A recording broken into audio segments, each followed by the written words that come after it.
मंत्र को तारक मंत्र क्यों कहा गया है, वह आपके श्रीमुख से सुनने की हमारी प्रार्थना को स्वीकार करें।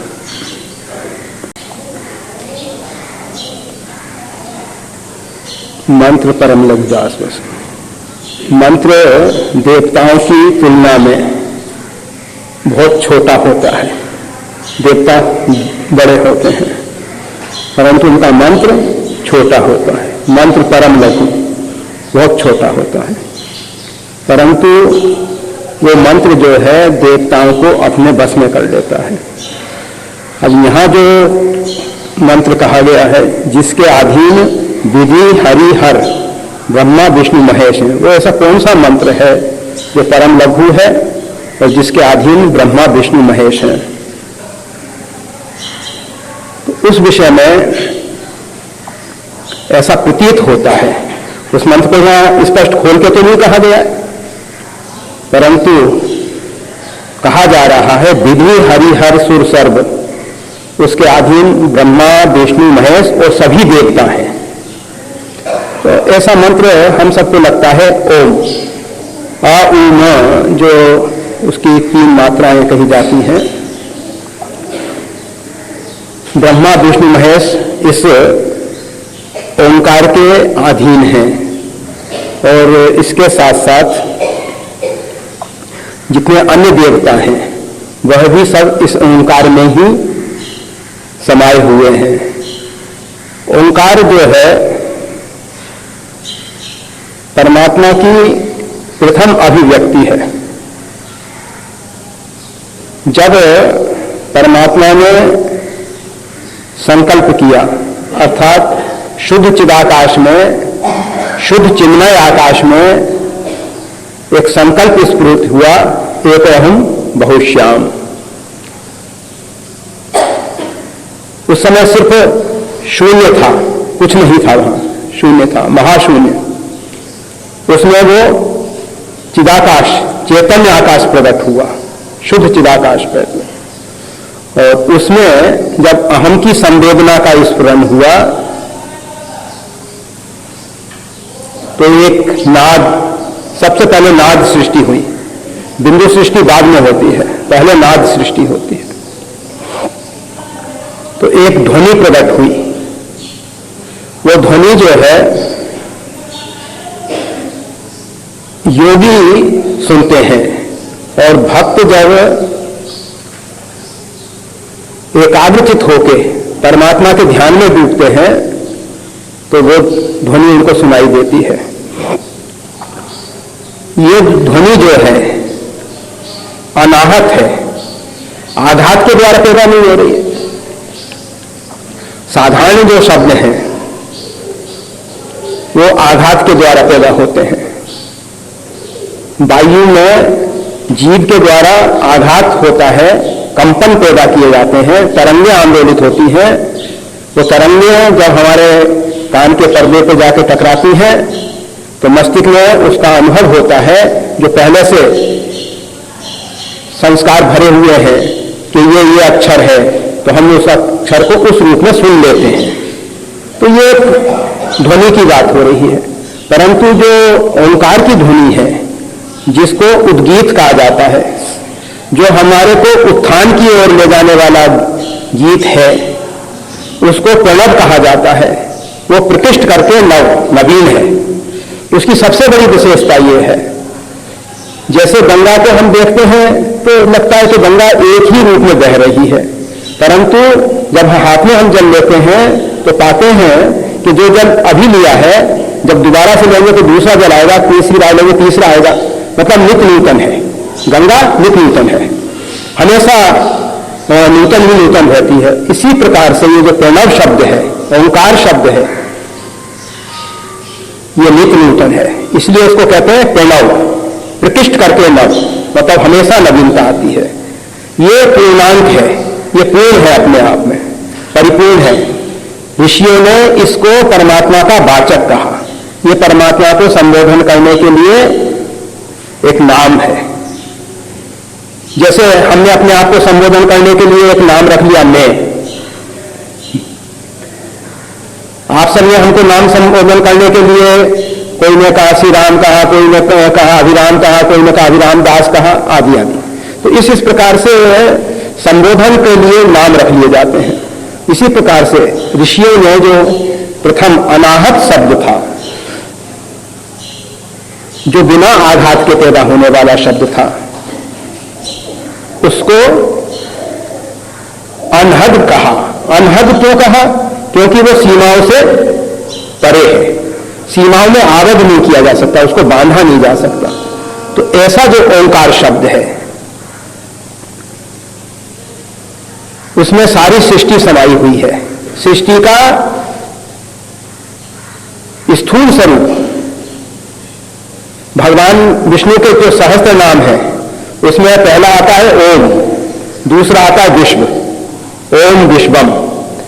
वैसे कुछ लोग सीधे विश्व को ही पहला नाम मानते हैं।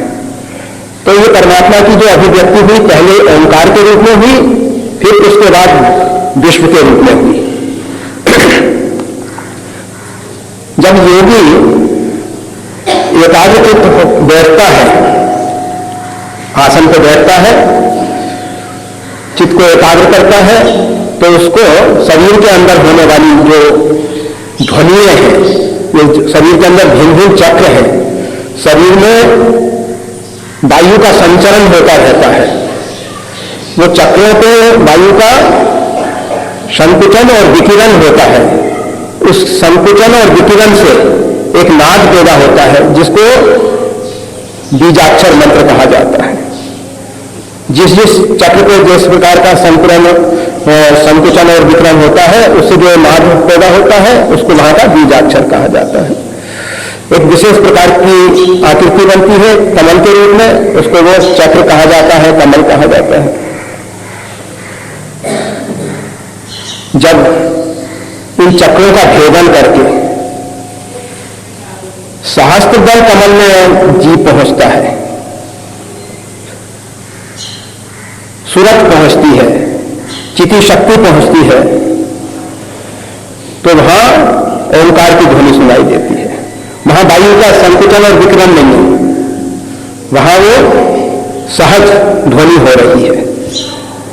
और वो जो ध्वनि है, सब ध्वनि की आत्मा है। जितने भी संसार में ध्वनियां हैं, उनकी आत्मा है ओंकार, प्रणव। तो ये जो ओंकार की ध्वनि है, इसको शब्दों में व्यक्त नहीं किया जा सकता। साधक इसका अपने अंदर अनुभव करता है,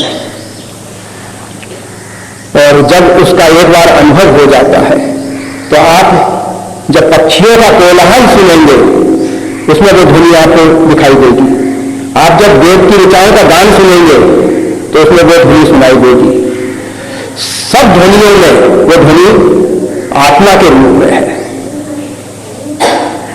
सब जगह है वो ध्वनि। सिर्फ बाहर के कोलाहल के कारण हम उसको सुन नहीं पा रहे।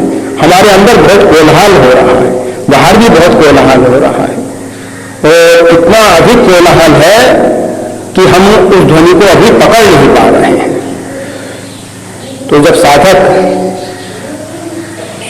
एकांत स्थान का जो सेवन शास्त्रों में कहा जाता है, विविक्त वासी ना सदा, ये विविक्त वासी, एकांत वास, निर्जन में संत महात्मा क्यों रहते हैं? इसीलिए कि बाहर की ध्वनियों से बचा जा सके। और उसमें भी फिर कंदराओं का सहारा लेते हैं, गुफाओं का सहारा लेते हैं, या भूमि के अंदर गहराई में बैठ के साधना करते हैं। उन सबके पीछे यही उद्देश्य है कि बाहर के जितने शब्द हैं वो ना सुने हम, और फिर अंतःकरण को शांत करें। क्योंकि बाहर के कोलाहल को तो एक बार शांत कर दिया, फिर उसके बाद अंदर का जो कोलाहल है उसको शांत करना होगा। और जब वो दोनों शांत हो जाएंगे, तो फिर हमको वो ध्वनि सुनाई देगी। हिमालय की बड़ी महिमा गाई जाती है। आप जानते हैं कि भारत के ऋषि महर्षि हिमालय में बहुत निवास किए हैं। फिर वो जैसे महर्षि अगस्त पहले हिमालय में थे, बाद में जाकर दक्षिण में पहुंच गए। भगवान वेदव्यास, गुरु वशिष्ठ जी, लोमस, कणाद, पिपलाद, अत्रि, जितने भी ये सब ऋषि महर्षि हैं, ये सब हिमालय का सेवन किए हैं। हिमालय में शीतकाल में जब हिमपात होता है आजकल, तो वहां वातावरण इतना शांत हो जाता है, बाहर का कोई शब्द नहीं। हिमपात होने के समय पवन भी बिल्कुल शांत होता है। अगर पवन चलता रहेगा तो हिमपात नहीं हो पाएगा,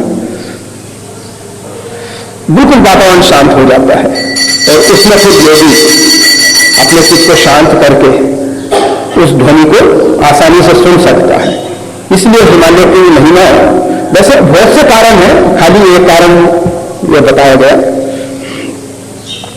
तो ये जो ओंकार है ये परम मंत्र है, इसलिए हमारे यहां सब मंत्रों में ओम नमः शिवाय, ओम नमो भगवते वासुदेवाय, ओम नमो नारायण आदि आदि ओम शब्द जो है सब मंत्रों में लगता है, क्योंकि ये सब मंत्रों का प्राण है। सब वेदों का प्राण ओंकार। तो ये जो छोटा सा मंत्र है, ये ब्रह्मा, विष्णु, महेश, त्रिदेव और जितने भी देवता हैं उन सबको बस में कर लेता है। जिस प्रकार से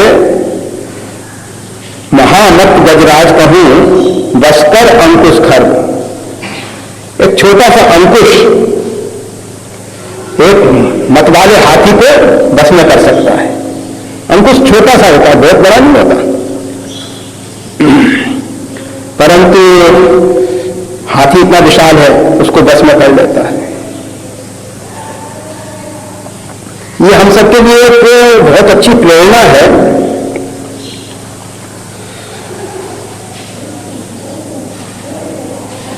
बंगला भजनों में कहा जाता है अनार मन हाथी। हमारा मन जो है वो हाथी है, और वो जो हाथी है विषय रूपी वन में भटक रहा है।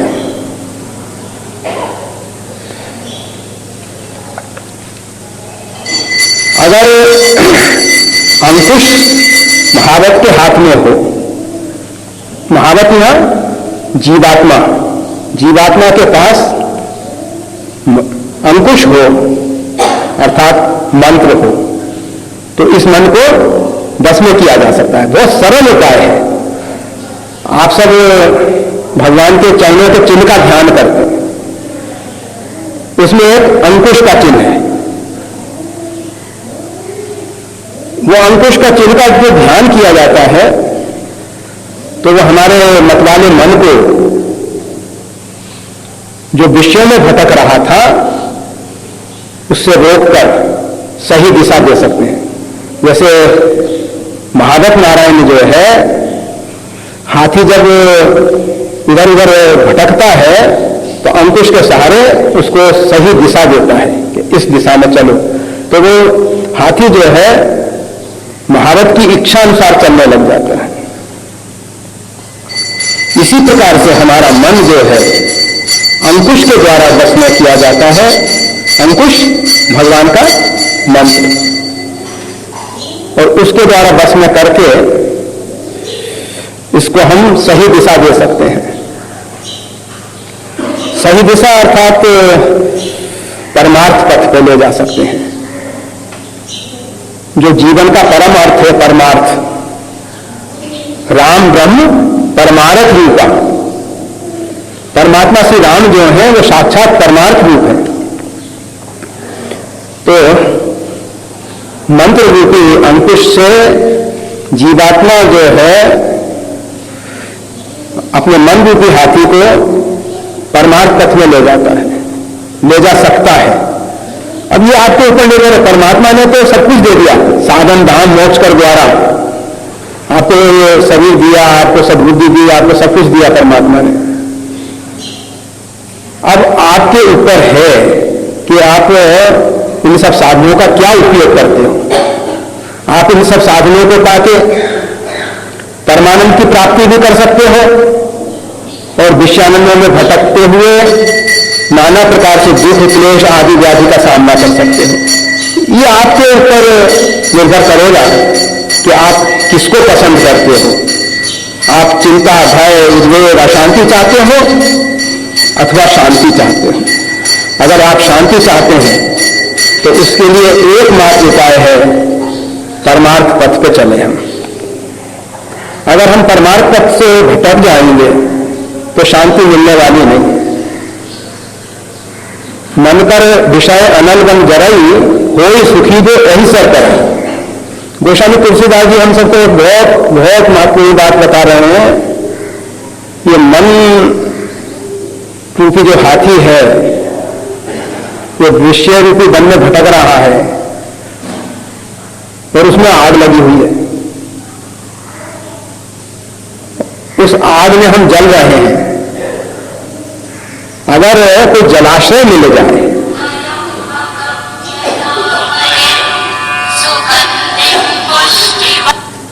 श्री राम, हाँ, तुलसीदास जी ने हम सबको जो रामायण दी है, होई सुखी जो यही सर करे, ये रामचरित रूपी जो मानसरोवर है, इसमें अगर ये मन रूपी हाथी आ जाए, लग जाए, मन अगर हमारा रामायण में लग जाए, रामचरित मानस में अवगाहन करने लगे, स्नान करने लगे, होई सुखी, तो वो सुखी हो सकता है। देखो कितने परमात्मा दयालु हैं, कितने कृपालु हैं कि उन्होंने हमको सुखी शांति, सुख शांति के लिए सब साधन दे रहे हैं और हम उसका लाभ नहीं ले पा रहे। तो इससे बड़ा हमारा दुर्भाग्य और क्या हो सकता है। तो मंत्र परम लघुजास बस विधि हरिहर सुख सब। मंत्र तो छोटा होता है परंतु उसके अधीन ब्रह्मा विष्णु महेश और सभी देवता होते हैं।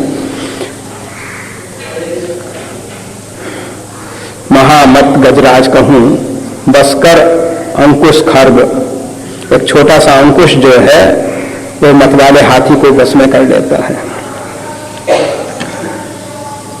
राम मंत्र को तारक मंत्र क्यों कहा गया?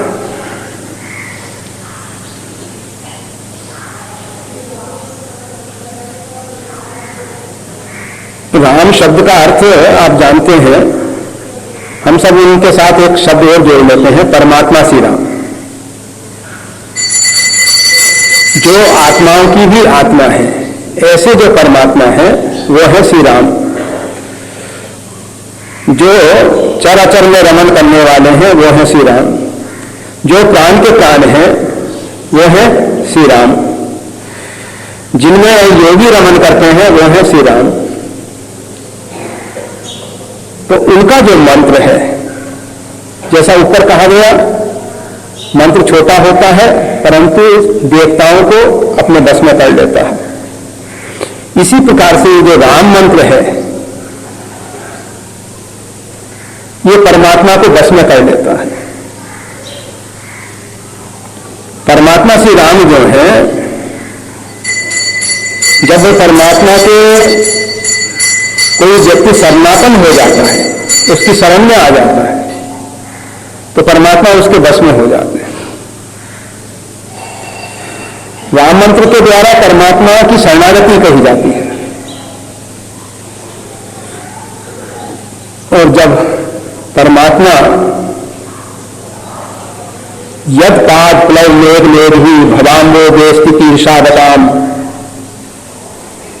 यत पाद प्लव मेघ मेघी, जिनके चरण कमल मात्र ही इस भवरूपी समुद्र से पार करने के लिए सुदृढ़ मौका है।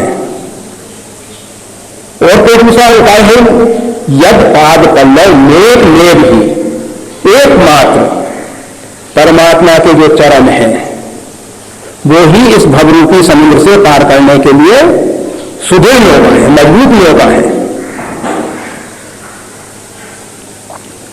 तो जब जीव परमात्मा की शरणागति पाता है, अर्थात परमात्मा के श्री चरणों में स्थान पाता है, तो उसको सुदृढ़ मौका प्राप्त हो जाती है, जिससे भवसागर से आसानी से पार हो सकता है।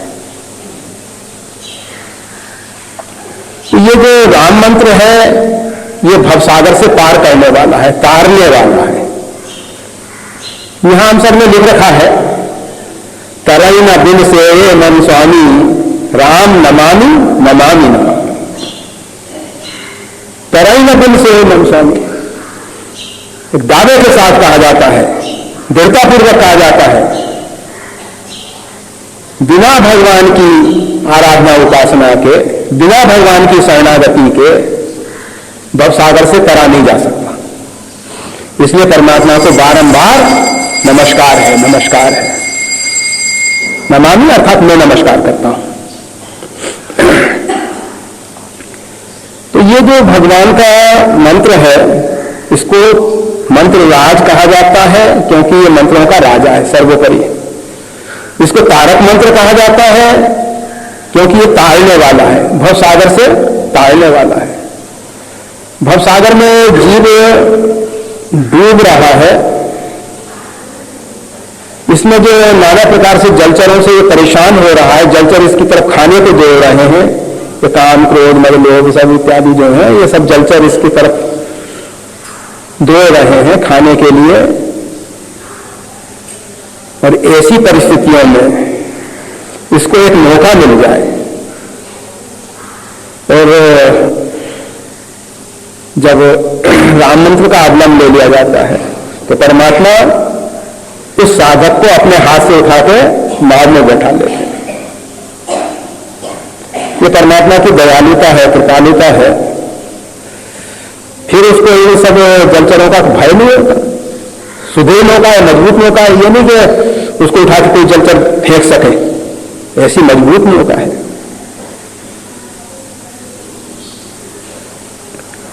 ये भवसागर से पार करने वाला मंत्र होने के कारण इसको तारक मंत्र कहा जाता है।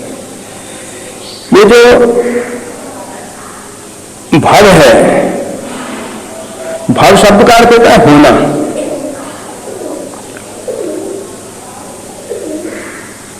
हम जो कुछ भी बने हैं इस कारण से ही भवसागर बन गया। अगर हम अपने आप को मिटा दें, अस्तित्व मिटने वाला नहीं है, परंतु जो मिथ्या मान्यताएं हैं जो हमने आरोपित कर दी गई हैं, जो ऊपर से लाद दी गई हैं, वो हटा दी जाए। ज्ञान मान जहां एक ही माही, देखे ब्रह्म समान जग माही। भगवान श्री राम जो हैं लक्ष्मण जी को ज्ञान की परिभाषा बताते हैं कि ज्ञान में किसी प्रकार की मान्यता नहीं। हमने अपने अंदर बहुत सी मान्यताएं आरोपित कर रखी हैं। पहले तो यह कि मैं अपने आप को शरीर मान रहा हूं, कुछ कहते नहीं, हम शरीर नहीं, हम तो आत्मा है। यह भी एक प्रकार की मान्यता है। मेरे को टांगने के लिए खूंटियां हैं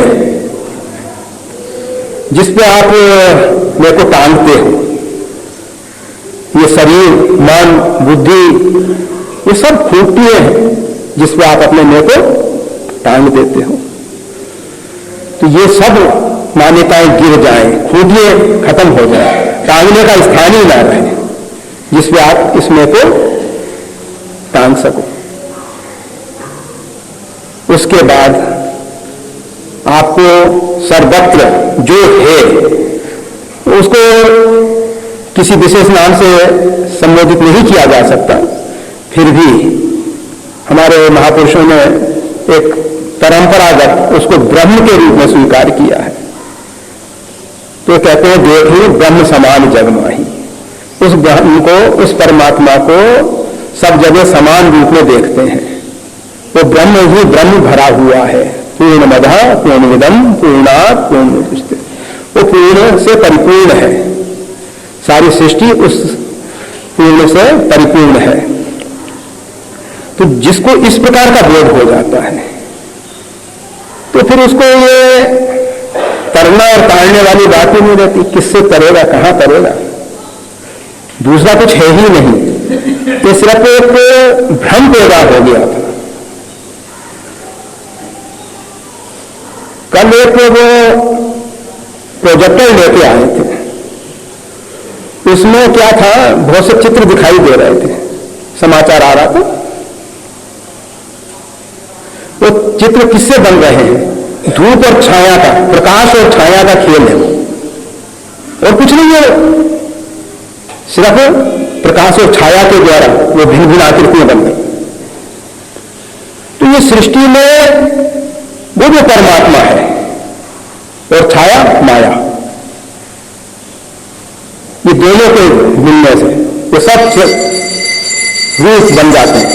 जितनी भी आकृति जितनी दिखाई दे रही है वो सब प्रकाश और छाया का खेल है। प्रकाश स्वरूप परमात्मा और छाया स्वरूप माया, इन दोनों के द्वारा बस ये पूरी सृष्टि का विस्तार हो रहा है। ये सब सृष्टि उसी के द्वारा दिखाई दे रही। और जब छाया मिट जाती है, सिर्फ प्रकाश ही प्रकाश रह जाता है, अर्थात ब्रह्म ही ब्रह्म रह जाता है, परमात्मा ही परमात्मा रह जाता है, तब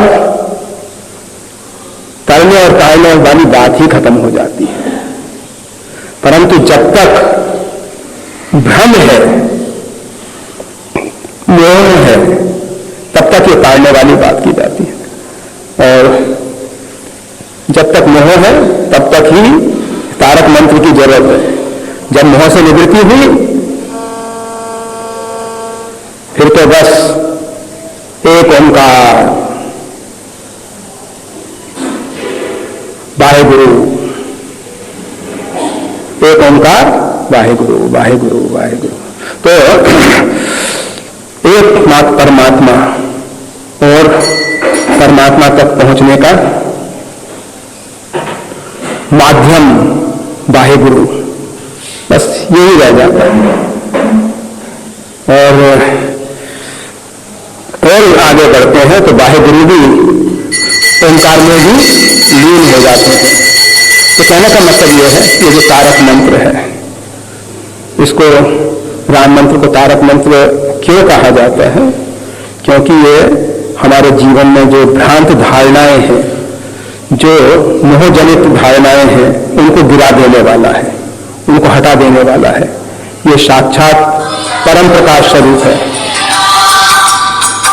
और परम प्रकाश में हमको ले जाके स्थित करने वाला है। इसीलिए इस मंत्र को तारक मंत्र कहा जाता है। जय श्री राम।